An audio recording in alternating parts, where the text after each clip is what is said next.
ତାଙ୍କର ନାମ ଯେ ପତିତ ପାବନ। ସଂସାର ଦୃଷ୍ଟିରେ ଯେ ପତିତ ପାବନଙ୍କ ଦୃଷ୍ଟିରେ ସେ ହେଉଛି ପରମ ପବିତ୍ର। ଭକ୍ତର ଭକ୍ତି ଓ ଭାବରେ ସେ ଆତ୍ମହରା। ତାଙ୍କ ନିକଟରେ ଜାତି, ଧର୍ମ, ବର୍ଣ୍ଣ, ସମ୍ପ୍ରଦାୟ ମଧ୍ୟରେ କୌଣସି ଭେଦଭାବ ନାହିଁ। ଆମେମାନେ ଯାହାକୁ ନୀଚ ବୋଲି ଘୃଣା କରୁ, ସେ ମଧ୍ୟ ଭକ୍ତି ଭାବରେ ବିହ୍ୱଳ ହୋଇ ପରମ ପବିତ୍ରତମ ଭଗବାନଙ୍କୁ ଭକ୍ତି ଡୋରିରେ ଅତି ସହଜରେ ବନ୍ଧନ କରିପାରେ। ସେଥିପାଇଁ ନୀଳଚକ୍ର ଉପରେ ପତିତପାବନ ବାନା ଅତି ଦର୍ପରେ ତାଙ୍କର ମହିମା କୀର୍ତ୍ତନ କରେ। ସେହିପରି ନୀଚ କୂଳରେ ଜନ୍ମଲାଭ କରିଥିବା ଦାସିଆ ବାଉରୀ ସରଳ ବିଶ୍ୱାସ ଓ ଭକ୍ତି ବଳରେ ଜଗନ୍ନାଥଙ୍କର ପ୍ରତ୍ୟକ୍ଷ ଦର୍ଶନ ଲାଭ କରି ଅମର କୀର୍ତ୍ତି ରଖିଯାଇଥିବା ମହାପ୍ରଭୁଙ୍କର ସମଦର୍ଶିତାର ଆଉ ଏକ ଜ୍ୱଳନ୍ତ ଦୃଷ୍ଟାନ୍ତ। ଆସନ୍ତୁ ଶୁଣିବା ଓଡ଼ିଶା ଭଏସ୍ ପଡ଼କାଷ୍ଟରେ ସମ୍ପୂର୍ଣ୍ଣ କାହାଣୀଟି, ଦାସିଆ ବାଉରୀ ଓ ପ୍ରଭୁ ଶ୍ରୀ ଜଗନ୍ନାଥ। ଶ୍ରୀକ୍ଷେତ୍ରଠାରୁ 4 ମାଇଲ ଦୂରରେ ଏକ ଗ୍ରାମ, ଯେଉଁ ଗ୍ରାମର ନାମ ହେଲା ବାଲିଗ୍ରାମ। ସେହି ଗ୍ରାମରେ 750 ଖ୍ରୀଷ୍ଟାବ୍ଦରେ ଏକ ଖନ୍ଦାଳ ପରିବାରରେ ଦାସିଆ ବାଉରୀଙ୍କର ଜନ୍ମ। ସମାଜ ଦୃଷ୍ଟିରେ ସେ ଥିଲା ନୀଚ ଜାତି, ହେୟ, ଘୃଣ୍ୟ ଓ ଅସ୍ପୃଶ୍ୟ। ତେଣୁ ସମାଜରେ ତାର ନିଜର ଲୋକ ବୋଲି କେହି ନଥିଲେ। ବାଲ୍ୟକାଳରୁ ଭଗବାନଙ୍କ ଉପରେ ଭରସା କରି ସେ ଯେତେବେଳେ ଯୌବନରେ ପଦାର୍ପଣ କରିଥିଲେ, ସେତେବେଳେ ସେ ପାଇଥିଲେ ହରିଭକ୍ତି ପରାୟଣା ଏକ ମନଲାଖି ଜୀବନସାଥୀ। ସ୍ୱାମୀ ସ୍ତ୍ରୀଙ୍କର ନିତ୍ୟ ବ୍ୟବସାୟ ଥିଲା ଲୁଗାବୁଣା, ଏବଂ ଏହି ଲୁଗାବୁଣା ବ୍ୟବସାୟ କରି ସେମାନେ ଜୀବିକା ନିର୍ବାହ କରୁଥିଲେ। ଗ୍ରାମରେ ଯେତେବେଳେ ଯେଉଁ ଉତ୍ସବ, ଭଜନ, କୀର୍ତ୍ତନ ହେଉଥିଲା, ସେ ସମସ୍ତରେ ଯୋଗଦାନ କରି ଭକ୍ତିରସ ଆସ୍ୱାଦନ କରିବା ଦାସିଆଙ୍କର ପ୍ରଧାନ କର୍ତ୍ତବ୍ୟ ଥିଲା। ମୂର୍ଖ ହେତୁ ଭଜନ କୀର୍ତ୍ତନର ଅର୍ଥ ବୁଝିବାକୁ କ୍ଷମ ହେଉନଥିଲେ ମଧ୍ୟ ସେ ତାହା ସବୁ ଶୁଣିବା ମାତ୍ରେ ଭାବ ବିଭୋର ହୋଇଯାଉଥିଲେ। ବର୍ଷ ବର୍ଷ ଧରି ଭଜନ କୀର୍ତ୍ତନ ଶୁଣି ଶୁଣି ତାର ଜ୍ଞାନ ଲାଭ ହୋଇଥିଲା ଓ ଭଗବାନଙ୍କର କରୁଣାରେ ସେ ବର୍ତ୍ତମାନ ଭଜନ କୀର୍ତ୍ତନର ଅର୍ଥ ହୃଦୟଙ୍ଗମ କରିବାକୁ କ୍ଷମ ହୋଇପାରିଥିଲେ। ଶ୍ରୀକ୍ଷେତ୍ରରୁ ଅଳ୍ପ ଦୂରରେ ରହୁଥିବା ହେତୁ ଜଗନ୍ନାଥଙ୍କ ପ୍ରତି ତାଙ୍କର ଭକ୍ତି ଓ ବିଶ୍ୱାସ ସବୁଠାରୁ ଅଧିକା ଥିଲା ଏବଂ ସେ ଜଗନ୍ନାଥଙ୍କର ଜଣେ ଅନନ୍ୟ ସାଧାରଣ ଭକ୍ତରେ ପରିଣତ ହୋଇପାରିଥିଲେ। ଖାଇବାକୁ ମିଳୁ ବା ନ ମିଳୁ, ଭଗବତ ଭରସାରେ ସେ ଭଗବାନଙ୍କ ଉପରେ ସବୁକିଛି ଛାଡ଼ି ଦେଉଥିଲେ। ବେଳେବେଳେ ସେ ମନକୁ ମନ କହୁଥିଲେ, ହେ ଜଗନ୍ନାଥ, ତୁମେ ମୋତେ ବଡ଼ ନୀଚ କୂଳରେ ଜନ୍ମ ଦେଇଛ। ତୁମର ଭକ୍ତି ବିଷୟରେ ମୁଁ କିଛି ମାତ୍ରେ ଜାଣେ ନାହିଁ। ତୁମର ପାଦପଦ୍ମର ପରିଚୟ ମୁଁ କେବେ ହେଲେ ପାଇପାରିବି ନାହିଁ। କିନ୍ତୁ ହେ ପ୍ରଭୁ, ମୋର ମନୁଷ୍ୟ ଜୀବନ କ'ଣ ବ୍ୟର୍ଥ ହୋଇଯିବ? ଏହିପରି ମନକୁ ମନ ସେ ଭଗବାନ ଶ୍ରୀଜଗନ୍ନାଥଙ୍କ ପାଖରେ ପ୍ରାର୍ଥନା କରୁଥିଲେ। ଦିନେ ଦାସିଆର ହୃଦୟରେ ଜାଗ୍ରତ ହେଲା ଜଗନ୍ନାଥଙ୍କୁ ଦର୍ଶନ କରିବାର ଏକ ଅଭିଳାଷ। ମାତ୍ର ନୀଚ କୂଳରେ ଜନ୍ମ ଲାଭ କରିଥିବା ହେତୁ ଶ୍ରୀଜଗନ୍ନାଥ ବା ଶ୍ରୀମନ୍ଦିର ମଧ୍ୟରେ ପ୍ରବେଶ କରିବା ତା ପାଇଁ ଅଧିକାର ନଥିଲା। ତେଣୁ ସେ ଅନାଇ ରହିଲା ଶ୍ରୀଗୁଣ୍ଡିଚା ମହୋତ୍ସବରେ ଜଗନ୍ନାଥଙ୍କର ଅନୁପମ ମଧୁର ମୂର୍ତ୍ତି ଦେଖିବା ନିମିତ୍ତ। ଗୁଣ୍ଡିଚା ମହୋତ୍ସବ ହେଉଛି ପତିତ ପାବନ ଯାତ୍ରା। ଏହି ଯାତ୍ରାରେ ପାପୀ, ତାପୀ, ଦୀନ, ହୀନ, କୁତ୍ସିତ, କଦାଗାର ସମସ୍ତେ ପ୍ରଭୁ ଜଗନ୍ନାଥଙ୍କୁ ଦର୍ଶନ କରିବାର ଲାଭ କରିଥାନ୍ତି ଏବଂ ତାଙ୍କର କରୁଣା କଟାକ୍ଷର ବିମଳ ରସ ଆସ୍ୱାଦନ କରି କୃତାର୍ଥ ହୋଇଥାନ୍ତି। ଦାସିଆର ଅଭିଳଷିତ ସେହି ଗୁଣ୍ଡିଚାର ମହୋତ୍ସବ ଦିନ ଉପସ୍ଥିତ ହେଲା। ଦାସିଆ ବଡ଼ ଆଗ୍ରହରେ ଆନନ୍ଦ ଚିତ୍ତରେ ଶ୍ରୀକ୍ଷେତ୍ରକୁ ଗମନ କଲା।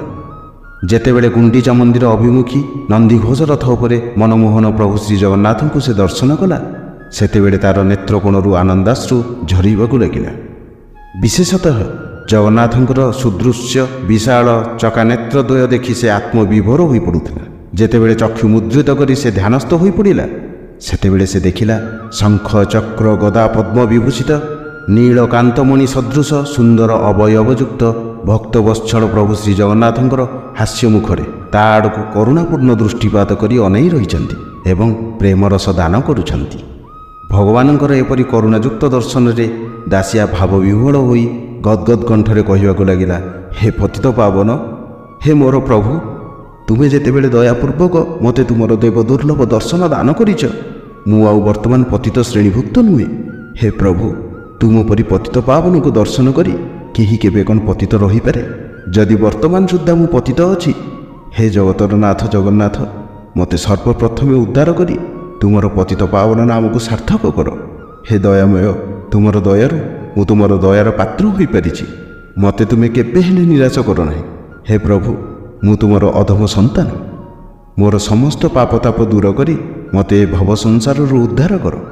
ମୋର ହୃଦୟରେ ଜ୍ଞାନର ଦିବ୍ୟ ଜ୍ୟୋତି ଜାଳିଦିଅ ଏବଂ ସେହି ଅଲୌକିକ ଆଲୋକରେ ମୋର ଅନ୍ତର ତଥା ବାହାର ସମସ୍ତ ପ୍ରକାଶିତ କରିଦିଅ। ଯାହାର ପ୍ରକାଶରେ କି ମୁଁ ତୁମର ତ୍ରିଭୁବନ ପ୍ରକାଶନ ପରମ କମନୀୟ ମଧୁର ରୂପ ମାଧୁରୀ ସଦାସର୍ବଦା ଦର୍ଶନ କରିପାରିବି। ଏହିପରି ପ୍ରାର୍ଥନା କରି ଦାସିଆ ଜଗନ୍ନାଥଙ୍କ ଉଦ୍ଦେଶ୍ୟରେ ବାରମ୍ବାର ପ୍ରଣାମ କରିବାକୁ ଲାଗିଲା। ଯେତେବେଳେ ସେ ଲୋକମେଳରେ ଶ୍ରୀକ୍ଷେତ୍ରରୁ ଗୃହକୁ ଫେରୁଥିଲା, ସେତେବେଳେ ସେ ରାସ୍ତା ସାରା ପାଗଳବତ ହରିଗୁଣ କୀର୍ତ୍ତନ କରୁଥିଲା, ପ୍ରଳାପ କରି କରି ଉଦ୍ଦଣ୍ଡ ନୃତ୍ୟ କରୁଥିଲା। ଗୃହରେ ପହଞ୍ଚିବା ସଙ୍ଗେ ସଙ୍ଗେ ତାର ପତିବ୍ରତା ସ୍ତ୍ରୀ ଦାସିଆକୁ କ୍ଷୁଧା ହେଉଥିବ ମନେକରି ଖାଇବା ପାଇଁ ଅନୁରୋଧ କଲା। ଖାଦ୍ୟରେ ଥିଲା ଧଳା ଜାଉ ଆଉ ଶାଗ। ଧଳା ଜାଉ ମଝିରେ କଳା ଶାଗର ଦୃଶ୍ୟ ଶ୍ରୀଜଗନ୍ନାଥଙ୍କର ଚକାଡୋଳା ସଦୃଶ ପ୍ରତୀୟମାନ ହେଉଥିବାରୁ ଦାସିଆର ହୃଦୟରେ ବିମଳ ଭକ୍ତିଭାବ ଉଦୟ ହୋଇଥିଲା ଏବଂ ତାର ଶରୀର ଭକ୍ତର ଲକ୍ଷଣ ପରିଦୃଷ୍ଟ ହୋଇଥିଲା। ଦାସିଆର ଏପରି ଅବସ୍ଥା ଦେଖି ବିଚରା ସ୍ତ୍ରୀଟି ଅତ୍ୟନ୍ତ ଭୟଭୀତ ହୋଇପଡ଼ିଲା ଏବଂ ସେ ଚିନ୍ତା କଲା, ବୋଧହୁଏ ବାଟରେ ଆସିବା ସମୟରେ କୌଣସି ଭୂତ ଲାଗିଯାଇଛି। ଏପରି ଚିନ୍ତା କରି ସେ ବ୍ୟାକୁଳ ହୋଇ ପଡ଼ୋଶୀମାନଙ୍କୁ ଉଚ୍ଚ ସ୍ୱରରେ ଡାକିବାକୁ ଲାଗିଲା। ଧୀରେ ଧୀରେ ପଡ଼ୋଶୀମାନେ ଆସି ଦାସିଆ ଗୃହରେ ରୁଣ୍ଡ ହୋଇଗଲେ। ସମସ୍ତେ ଦାସିଆର ଭାବ ଦେଖି ଆଶ୍ଚର୍ଯ୍ୟରେ ଚକିତ ହୋଇପଡ଼ିଲେ। ସେମାନଙ୍କ ଭିତରୁ ଜଣେ ପଚାରିଲା, ରେ ଦାସିଆ, ତୁ ଏପରି କ'ଣ ହେଉଛୁ? ତୋ ଆଗରେ ଭୋଜନ ଥୁଆ ହୋଇଛି, ଆଉ ତୁ ପାଗଳ ପରି ନୃତ୍ୟ କରୁଛୁ? ବାରମ୍ବାର ଏହି ପ୍ରଶ୍ନ ପଚାରିବାରେ ଦାସିଆର କିଛି ବାହ୍ୟ ଜ୍ଞାନ ଫେରିଥିଲା। ଦାସିଆର ଏପରି ଅଦ୍ଭୁତ ଭାବ ଦେଖିବା ପାଇଁ କେବଳ ପଡ଼ୋଶୀ ନୁହନ୍ତି, ଶ୍ରୀକ୍ଷେତ୍ରକୁ ଯାଉଥିବା ଏବଂ ଶ୍ରୀକ୍ଷେତ୍ରରୁ ଫେରୁଥିବା ଆହୁରି ଅନେକ ବ୍ୟକ୍ତି ସେଠାରେ ରୁଣ୍ଡ ହୋଇଗଲେ। ସେମାନଙ୍କ ମଧ୍ୟରେ ଜଣେ ପରମ ଜ୍ଞାନୀ ସାଧୁ ଥିଲେ। ସେ ଦାସିଆର ଉଚ୍ଚ ଭକ୍ତିଭାବ ନିରୀକ୍ଷଣ କରି ଅତ୍ୟନ୍ତ ମୁଗ୍ଧ ହୋଇ କହିବାକୁ ଲାଗିଲେ, ଭାଇ, ଏପରି ନିର୍ମଳ ପ୍ରେମ ତୁ କେଉଁଠାରୁ ପ୍ରାପ୍ତ ହେଲୁ? ବାସ୍ତବରେ ତୁ ଭଗବାନଙ୍କର ମନ ହରଣ କରିପାରିଛୁ। ଭାଇ, ତୁ ଧନ୍ୟ, ତୋର ଜୀବନ ଧନ୍ୟ। ତୋତେ ଦର୍ଶନ ପାଇ ଆମେମାନେ ସମସ୍ତେ ପରମ ତୃପ୍ତି ଲାଭ କରିଛୁ। ତୋର ଜନ୍ମ ହେତୁ ଏହି ବାଲିଗ୍ରାମ ଗ୍ରାମଟି ଅତ୍ୟନ୍ତ କୃତାର୍ଥ ହୋଇଛି। ଆଜିଠାରୁ ତୋର ନାମ ବାଲିଗ୍ରାମ ଦାସ। ତତ୍ପରେ ସାଧୁ ଜଣକ ଦାସିଆର ସ୍ତ୍ରୀ ପ୍ରତି କହିଲେ, ହେ ମାତ ଦାସପତ୍ନୀ, ତୁମେ ତୁମର ସ୍ୱାମୀଙ୍କ ପାଇଁ କୌଣସି ଚିନ୍ତା କର ନାହିଁ। ବାସ୍ତବରେ ତୁମେ ହେଉଛ ପରମ ଭାଗ୍ୟବତୀ। ଏହିପରି ସ୍ୱାମୀ ଲାଭ କରି ତୁମର ଜୀବନ ଧନ୍ୟ। ତୁମେ ଏକ କାମ କର, ଭାତ ଜାଉ ଉପରୁ ଶାଗତକ କାଢ଼ି ଅନ୍ୟ ଏକ ପାତ୍ରରେ ରଖିଦିଅ। ଏପରି କଲେ ତୁମର ସ୍ୱାମୀ ଭୋଜନ କରିବେ। ସାଧୁଙ୍କର କଥା ଅନୁସାରେ ଦାସିଆର ସ୍ତ୍ରୀ ଶାଗକୁ ଭାତରୁ ଅଲଗା କରି ଦାସିଆକୁ ଖାଇବାକୁ ଅନୁରୋଧ କରିବାରୁ ସେ ଅତ୍ୟନ୍ତ ଆନନ୍ଦ ଚିତ୍ତରେ ଖାଇବାକୁ ଆରମ୍ଭ କଲା। ସମସ୍ତେ ଭକ୍ତର ଜୟଗାନ କରି ପ୍ରତ୍ୟାଗମନ କଲେ। ଏଥର ଦାସିଆର ମନ ଭଗବତ ଚିନ୍ତା ଛଡ଼ା ଅନ୍ୟ ଚିନ୍ତା ଗ୍ରହଣ କରିପାରିଲା ନାହିଁ। ସେଦିନ ରାତି 24 ଘଣ୍ଟା ଭଗବତ ଧ୍ୟାନରେ ମଗ୍ନ ରହିଲା। ଦୈନିକ ଲୁଗାବୁଣା କାର୍ଯ୍ୟ କରୁଥିବା ସମୟରେ ମଧ୍ୟ ସେ ହୃଦୟରେ ଭଗବତ ଚିନ୍ତା ଛଡ଼ା ଅନ୍ୟ ଚିନ୍ତାକୁ ସ୍ଥାନ ଦେଇପାରୁନଥିଲା। ଯେତେବେଳେ ସେ ଦୈନିକ କାର୍ଯ୍ୟ ସମାପ୍ତ କରି ଶୋଇବାକୁ ଯାଉଥିଲା, ସେତେବେଳେ ସେ ସବୁ ସମୟ ଧରି ଭଗବତ ଧ୍ୟାନରେ ମଗ୍ନ ରହୁଥିଲା। ଏହିପରି ଦିନେ ରାତ୍ରିରେ ଖାଇବା ସମୟରେ ତାର ହୃଦୟ ବ୍ୟାକୁଳତାରେ ଭରିଗଲା। ସେ ଭକ୍ତ ଚିନ୍ତାମଣିଙ୍କର ପାଦପଦ୍ମରେ ମନ ଲଗାଇ ବିକଳ ସ୍ୱରରେ କ୍ରନ୍ଦନ କରିବାକୁ ଲାଗିଲା।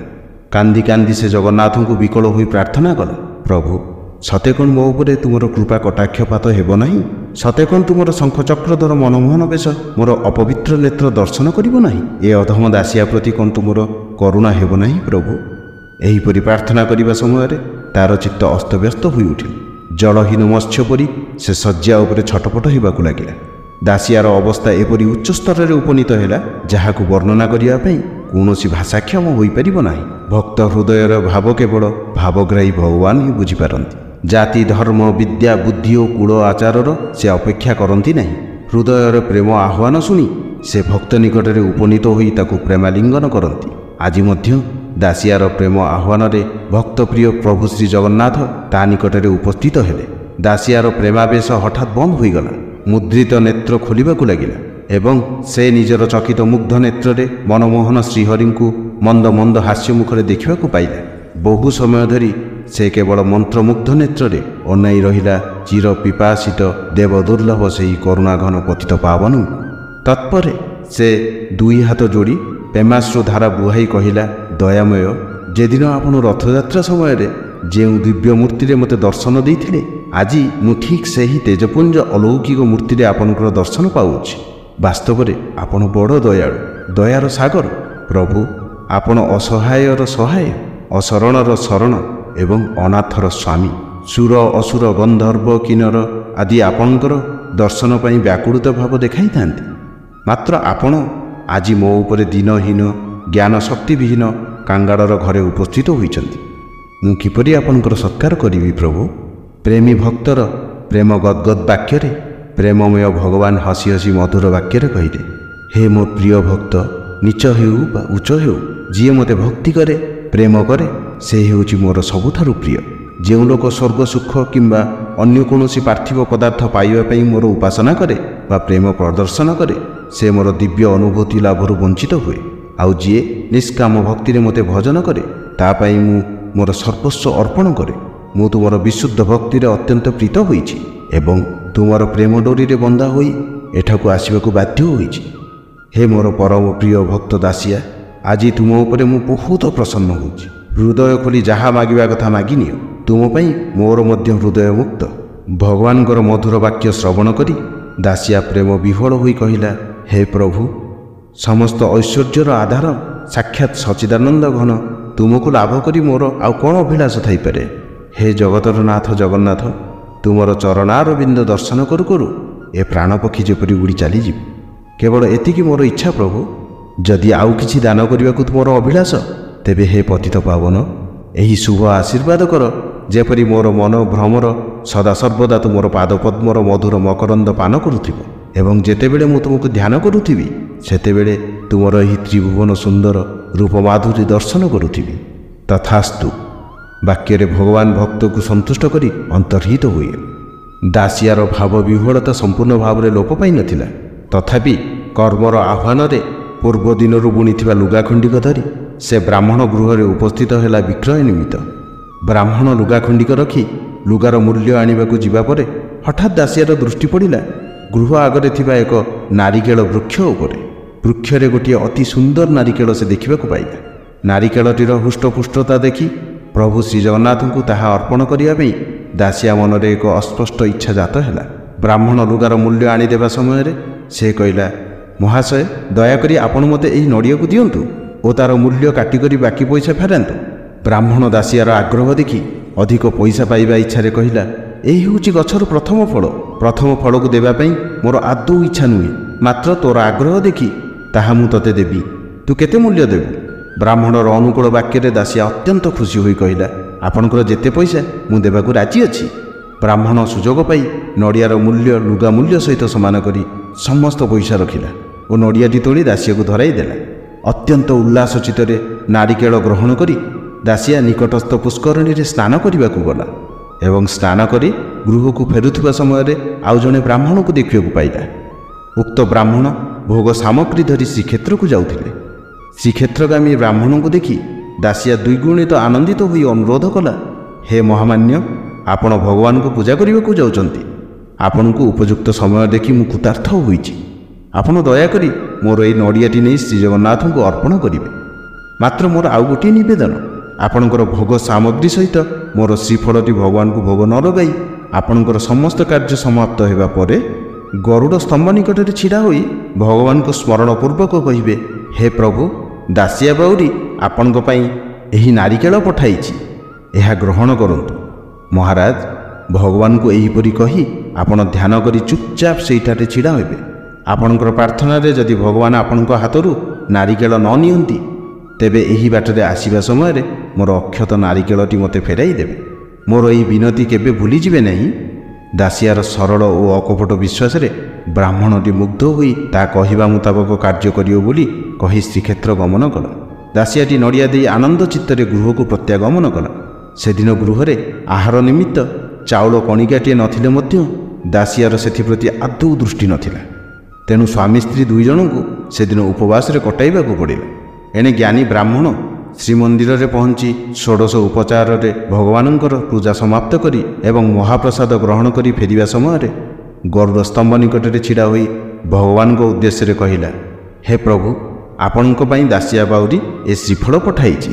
ସେ କହିଛି, ଯଦି ଭଗବାନ ସ୍ୱୟଂ ନିଜ ହାତରେ ଶ୍ରୀଫଳ ଗ୍ରହଣ କରିବେ ତେବେ ଅତି ଉତ୍ତମ, ନଚେତ୍ ଆପଣ ଯଦି ଏହା ଗ୍ରହଣ ନ କରିବେ ତେବେ ମୁଁ ଏହାକୁ ଫେରାଇ ନେବି।